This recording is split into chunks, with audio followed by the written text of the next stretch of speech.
Hello, everybody. Steven. It's a very dreary day here in Minneapolis. I'm in downtown right now at PV Plaza, but today we're going to go look at anti-homelessness infrastructure around the city. So it'll be kind of interesting because nobody else has made a video like this. So I'm going to take you and show you some anti-homelessness infrastructure. But this is not anti-homelessness infrastructure. This is just a park. But my next spot is going to be Hennepin, and it's going to be called Suicide Hill. So it's Hennepin and Hennepin, Lindale, and I-94. That's where we're going to be going next. So this is our first stop. As you can see, we're right by Hennepin Avenue. You can see the new bus lane and everything.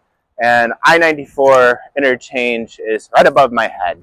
And as you can see, MnDOT has installed this new, really fancy, expensive new fence at the cost of taxpayer dollars.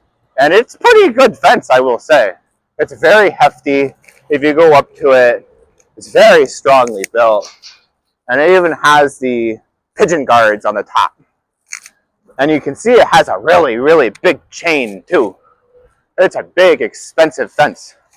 So this is a pretty hefty fence. So this is a newer one of the pieces of anti-homelessness infrastructure. And you can see that there's pigeon guarders in the back over there in the very end of the freeway interchange. It's very small. But yeah, this is one of them. And it says no trespassing. And it's kind of an interesting one. There's my bike. My next stop is going to be a more egregious piece of anti-homelessness infrastructure. So much so that I need to have this high visibility suit in order for me not to be killed by a car. Because what sometimes they do is that they remove all of the pedestrianized and bicycle space, MnDOT, and they replace it with auto traffic. So you, instead of like being able to sleep or something, you get hit by a car. So that's going to be kind of interesting. This one is not so egregious. As you can see, there's a bike path right here and a sidewalk, and then the bus lane, and then the driving lanes. So you don't go into, it doesn't make you more dangerous to be around this one. But some of them make it very dangerous for everybody. Not just for anti-homelessness infrastructure, but everybody. So this one's a pretty modest one, piece of anti-homelessness infrastructure. It was just put up last week. And they put these things up fast. Like, it takes them like 2.5 days to make this. And it's basically impenetrable. So we're going to go look at the other one. Next one is going to be 31st and 35W. So let's go. Hello, everybody. I am at 35W, right above my head, and 31st Street. Beautiful. This is a more of an egregious piece of anti-homelessness infrastructure. Behind me, this part right here is the original piece of infrastructure that they built.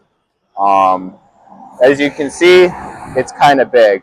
And then this part right here, the sidewalk closed, that one's new. It's actually a pretty good sidewalk. And this street used to actually have a bike lane, and it used to be much smaller than it actually is right now. And it used to actually be kind of pedestrianized. But MnDOT decided to close it down. So let's look at it. As you can see, you got the classic no trespassing sign from MnDOT. And right here is the original anti-homelessness infrastructure that they built. And then right here, the sidewalk closed. That one's new. That one is pretty new. And as you can see, they wanted to make sure that people really didn't want to ever use this thing. So as you can see, there really is no sidewalk. Like, you are right by traffic, right? It's kind of freaky. And this is kind of like fast moving traffic too. So as you can see, it is now 4 lanes wide. So there's a gutter, and then there's the lane of travel, and then there's a turning lane, and then there's 2 lanes over there. It used to not be like this. It used to be 3 lanes standard with a large bike lane right here. This used to be bigger. You can actually see where the bike lane used to be. It's this kind of line right there. It used to be a very good bike lane, actually. And it used to be kind of pleasant to walk over here. Now it's extremely uncomfortable, and they have the same thing on the other side. So they have the same setup here as they do over there. And I don't really know if this situation necessarily works, but maybe it does. But as you can tell, it hasn't improved the reduce the amount of homeless people in the city at all. So if it does work, I don't know. It's expensive though, so that's kind of fun. Super expensive. The next stop we're going to go look at is a piece of private anti-homelessness infrastructure right on Blaisdell. I used to actually bike by this former encampment a lot on my way to work, and I will say it was kind of sus because like people would go right in the middle of the bike lane, but now people don't ever really go in the bike lane anymore. But it's still kind of an interesting piece of privatized infrastructure. So let's go look at it. Hello, welcome to Blaisdell Bidirectional Lake Street Bicycle Connection. That's not actually the name of it, but I have no idea what the name of it is. But this is another newer piece of privatized homelessness, anti-homelessness infrastructure. And as you can see, this is a block of condos, right? There's a bunch of people that live here. They buy whatever. It's like an apartment, but it's more complicated because it's a condo. But as you can see, they built this new fence, and I have no idea if the city helped build it or anything. But it's not the most like nice, I guess, when you compare it to the other pieces of public ones. But it does the job, I guess. Maybe, I don't know. Probably not, because as you can see, they just moved to the other side of the street. So probably it didn't work. But at least they're not destroying the grass anymore. So, I mean, okay. But as you can see, you got the two-way to bike trail, so you got north-south. And then this is north-facing, and the fence goes all the way along. And it used to go further, all the way to the new KFC. They used to be closed for the longest time, but then they turned it into a KFC. And as you can see, on the other side of the street, you got the rioting infrastructure. How they built this to prevent rioters from coming back to destroy Kmart. But Kmart was still destroyed. That's where Kmart used to be, but obviously it's nothing now. Apparently they're gonna reconnect it, but as you can see, this piece of infrastructure, it doesn't work. None of them do. So, I mean, what are you gonna do? Make them find housing for these people? Of course you're not. You're just gonna push them around and make them act like animals. So it's pretty sad, but you know, it's kind of a fact of life. Nobody else has commented on it, so I figure I might as well just comment on it. The next piece of infrastructure we're going to look at is the biggest, right? Much bigger than these things. It is Franklin Station. So Franklin Station, you're going to see it. It's pretty big. But Franklin Hiawatha Underpass. Franklin Station Hiawatha Underpass. So whatever you want to call it. That's where we're going to be going next. Hello. So as I said before, the Franklin Station anti-homelessness infrastructure is the biggest. By far the biggest in the entire city. And this is part... I am going to have to show it to you in parts because it is pretty sprawling. But this is the first one. This is at Hiawatha. This one's more new, and they're going to be replacing it with the higher version, the higher quality, you know, black, anti-pigeon kind of spike ones, right? As you can see, along here, for most of the length of Hiawatha, there is this fence that you can't go across. As you can see, there was a walking path here at one point right there, and it's not very comfortable, I'll be honest. But then this fence, it goes like all the way around too. It goes like all the way around. It goes to the other side of Hiawatha, and it circles back and it encases this entire embankment of land with this fence. I don't know if it really works, but you don't see any homeless people here, I guess. But you know what you do see? You see them over this hill. They just move out of the way. That's all you do. You just move them out of the way. So let's go look at the other ones. This one's pretty easy. This is just a fence. Again, this is Franklin Station. So there used to be a plaza right in the middle that I'm standing at. Right now it's like a sidewalk thing.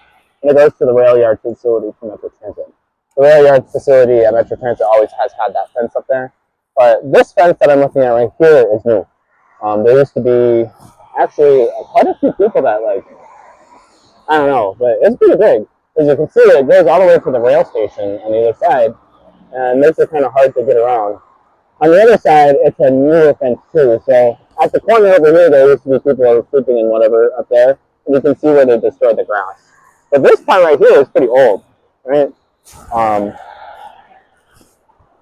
pretty soon they're going to be replacing this cheaper fence with the more expensive, high-quality fence, as you can see over there. It says the sidewalk is closed until you use 24th Street. So in context, That's like an extra mile out of the way for people. So as you can see, people just like walk right in the middle of the street over there. Cause like where else are you supposed to walk? You know, like you're not gonna walk a mile out of the way in order to do that. And this is pretty big too. As you can see, they closed off the sidewalk, they closed off the median, they closed off the underpass.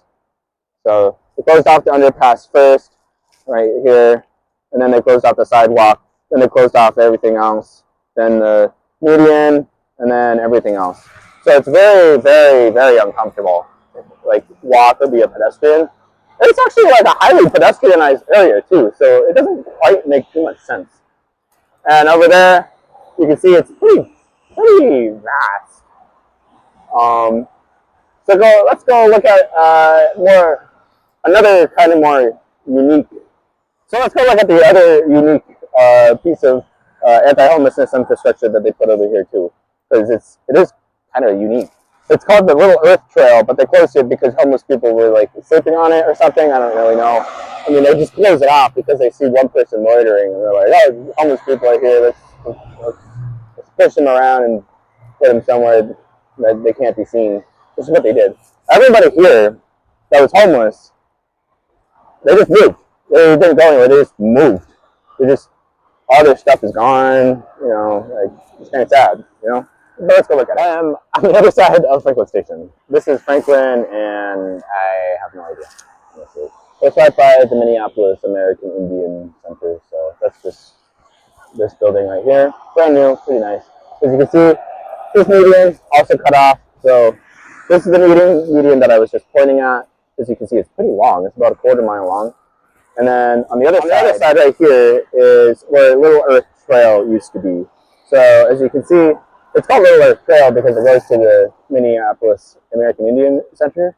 But this side is kind of interesting because what it does is it puts like a bunch, just a bunch of concrete things in the middle. So you can't put a tent there. This was the original first place that they started putting up the infrastructure. So this has had the longest and most running up-to-date stuff. And as you can see, like this one is the biggest. And you know, people do bike over here. You know, like I bike over here. This gentleman over here is biking over here. These people over here are biking over there. And they just closed off the trail. But they just put a bunch of concrete over there. And like, I don't know, these people are just people. It's not like they're aliens. But as you can see, the sidewalk still blocked off. Nobody listens to it. Everybody has to use this road. Nobody's going to be walking a mile out of their way to go around here. And it's just pretty big. Finally, I think this is the upper part by the Lake Hiawatha, or the Hiawatha Trail. So that's what this is. It runs along the blue line, and it goes along Hiawatha Avenue. Very good bike trail. It kind of ends at the Midtown Greenway, so I don't really like that. I mean, there is a section that, whatever, it doesn't matter. Anyway, this piece of infrastructure, I guess, is a new one too. God, they put this stuff up so quick. So quick. And I was like, wow, that's fast. Anyway, this new fence is what they put here, right by the caboose. And it's pretty big. It goes from Hiawatha all the way to the caboose. So it's pretty big. I think that's it. I think there's probably going to be more next week. You never know.